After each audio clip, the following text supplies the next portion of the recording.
Capítulo 6. Esperei com impaciência a próxima quinta-feira. Estava resolvido a explicar-me com Emília.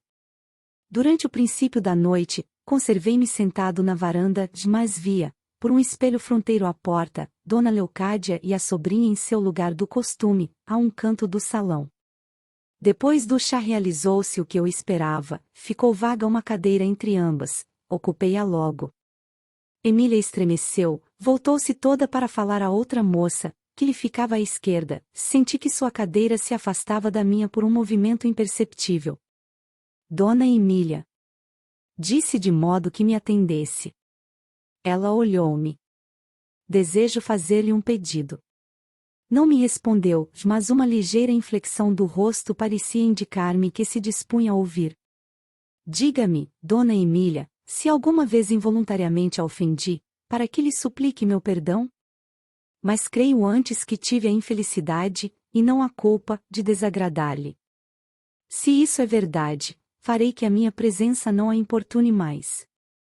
Levantei os olhos para ela. Parecia não me ouvir, nem mesmo ter consciência de que eu ali estivesse e lhe falasse. Sua alma passava no olhar, e ia ao outro lado da sala. Havia em sua fisionomia e atitude a expressão pasma que deixa a alheação ou o recolho dos espíritos. Não me responde, Dona Emília? Insisti ainda. Continuou impassível. Estive algum tempo observando-a, depois voltei-me para Dona Leocádia. A senhora tem notado alguma alteração na saúde de Dona Emília? Não, doutor, por quê? Perguntou-me assustada. As moléstias graves, como a que ela sofreu, costumam afetar alguns órgãos importantes. Por exemplo, algumas vezes deixam uma surdez incômoda. Pois ela, não. Ouve até muito bem.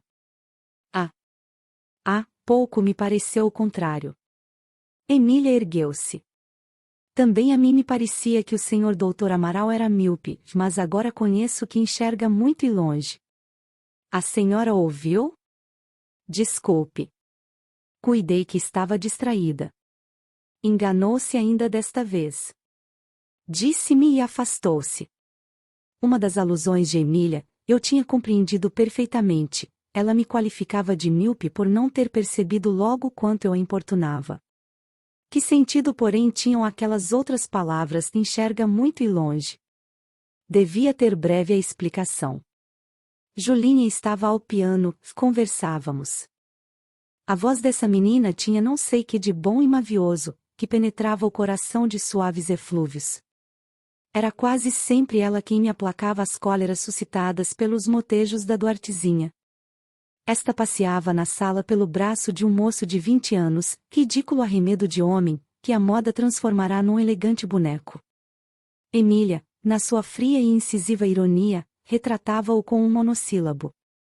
Ela dizia, por exemplo: Nós somos um perfeito cavalheiro de sala, senhor Barbosinha. Nós trajamos no rigor da moda. Este nós era o pronome da fatuidade e efeminação do moço. Passando por diante do piano, Emília soltou uma risada bem alta e dirigiu-se a Julinha. Não lhe parece, prima? O que, Mila? Eu dizia aqui ao senhor que a gratidão é um sentimento mesquinho. Como mesquinho? Não entendo. Dona Emília quer dizer que não passa de um fingimento, acudiu Barbosinha. Nós nos enganamos, senhor Barbosinha. Replicou Emília sorrindo.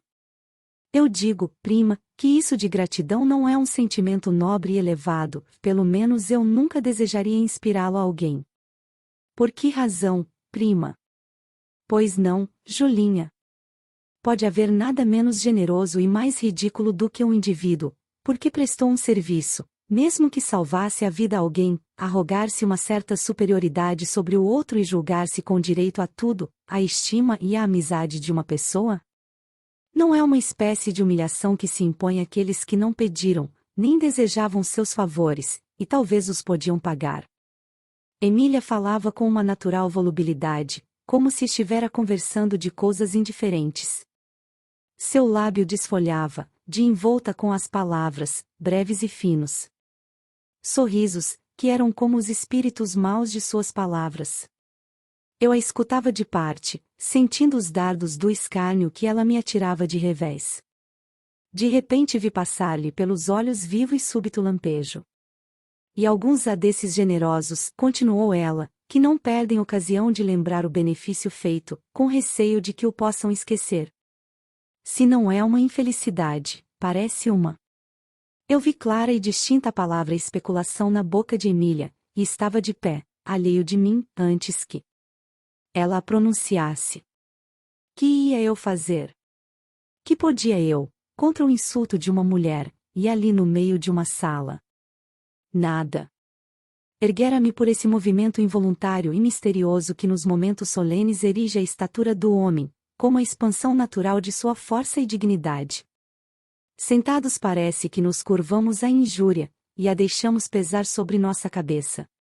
Erguidos, como que lhe ficamos sobranceiros, e a olhamos do alto, e a calcamos aos pés. Emília, vendo-me levantar arrebatado, mediu-me com um olhar provocador, soltando com estudada lentidão a palavra suspensa. Uma especulação. Já eu tivera tempo, não de reprimir, mas disfarçar a emoção. Disse-lhe folheando ao acaso um álbum de músicas. Tem razão, Dona Emília, atualmente com tudo se especula, de tudo se zomba. Ganhar muito dinheiro para ter o direito de rir dos outros, eis a grande questão. Havia de certo em meu rosto alguma coisa, sintomas do refrangimento de uma alma angustiada, que assustou Emília. Ela desviou de mim os olhos e esquivou-se tímida e sobressaltada. Parti imediatamente da casa de Dona Matilde, tinha gelo no coração e fogo nas faces. A minha resposta ao insulto de Emília me parecia ridícula e parva, outras réplicas mais frisantes me acudiam, que eu desejava ter podido lançar ao rosto daquela moça. Envergonhei-me do ridículo papel que fizera. Se ela amasse alguém, pensava então, eu a insultaria na pessoa dele. Decorreram dias, e em todos eles meu primeiro pensamento, abrindo os olhos, era dessa mulher. Foram maus dias esses, que tiveram suas manhãs de ódio. Enfim, voltou a calma, o rancor se ocultara no coração, como a fera no covil, para espreitar sua vingança. Pouco tempo depois, Geraldo, jantando em minha casa, disse-me de repente no meio de uma conversa. Agora me lembro. Hás de fazer-me um favor, Amaral? Farei podendo. Mas olha que é segredo. Se disseres uma palavra, está tudo perdido. Mila é capaz de ficar mal comigo, e eu antes quero estar mal com meu pai, do que com ela. Pelo que vejo, tua irmã tem parte nisto? O negócio é dela. Eu te conto. A senhora minha irmã tenha mania de dar esmolas. Ah! Não sabia. Pois fica sabendo, mas cuidado. Não dês o menor sinal de que eu te disse semelhante coisa. Que interesse tenho eu em te comprometer? Podes estar descansado. Mas então, Dona Emília é tão caritativa assim? Em uma moça, admira. Oh! Nem tu fazes ideia. Ela tem uma porção de velhas, suas protegidas, que não se saem da porta. E não contentes já de pedirem para si, pedem também para os outros. Desde criança que Mila se acostumou, quando meu pai volta da cidade, a tirar-lhe todo dinheiro que ele traz solto na algibeira, e meu pai deixa de propósito uma porção de moedinhas de prata, além do que lhe dá sempre que ela pede. Pois quase todo esse dinheiro é filado pelas tais velhas. Geraldo suspirou. Que dinheiro tão mal gasto! Podia me servir ao menos para charutos. Mas que relação tem isso com o teu pedido? É verdade. Uma das tais velhas descobriu, ou inventou, o que é mais certo, a história de uma menina que perdeu pai e mãe, e está na miséria, sem parentes que olhem para ela. E de que havia de lembrar-se? De metê-la no recolhimento das órfãs. Foi uma boa lembrança. Achas que sim? Melhor, porque és tu quem hás de arranjar isto. Como? Tua irmã? Ela aprovou muito a ideia, e incumbiu-me de obter a admissão da menina, com um dote, que deve receber quando se casar. Vê que extravagância! Eu tenho lá tempo para cuidar dessas coisas. Mas não há remédio se não fazer-lhe a vontade. Há muitos dias que estou para te falar nisso, e felizmente agora lembrou-me. Tu andas lá, pela misericórdia, conheces aquela gente. Tive uma inspiração. Pois bem, Geraldo.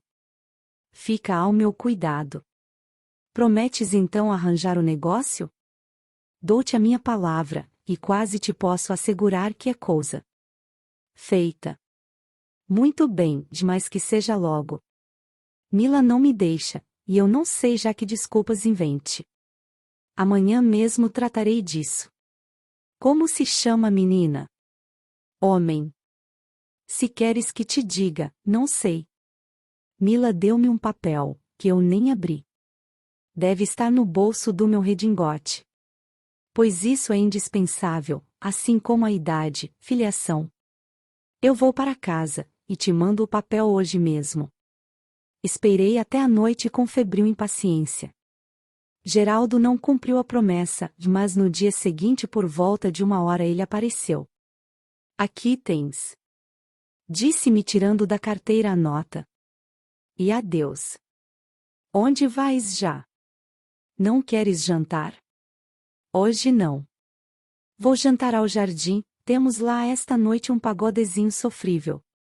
Ao descer a escada voltou-se. Sim.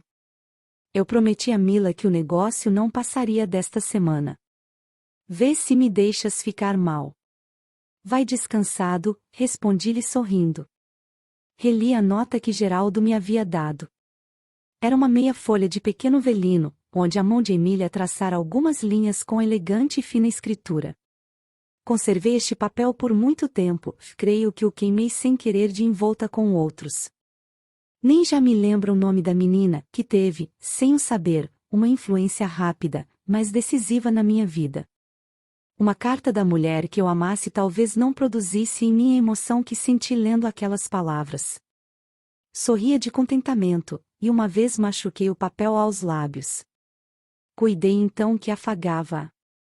Minha vingança, mas quanto me enganei. Sorvia o filtro dos ódios fugaces de um amor espezinhado. Ah! Ela é boa e compassiva. Murmurava eu. Estou vingado. Até então, Paulo, cuidava que um egoísmo frio forrasse a alma dessa menina, que tinha medo, porque todo o desprezo, que eu pudesse amassar em meu coração para afrontá-la, iria bater e pulverizar-se nessa crosta impenetrável. Recolhi um instante em mim para refletir. Concertado meu plano, a execução foi imediata. Tudo me favorecia. Era um sábado, dia em que o Sr. Duarte se recolhia mais cedo, por outro lado, o passeio de Geraldo me assegurava da sua ausência. Cheguei à casa do negociante com as primeiras sombras da noite.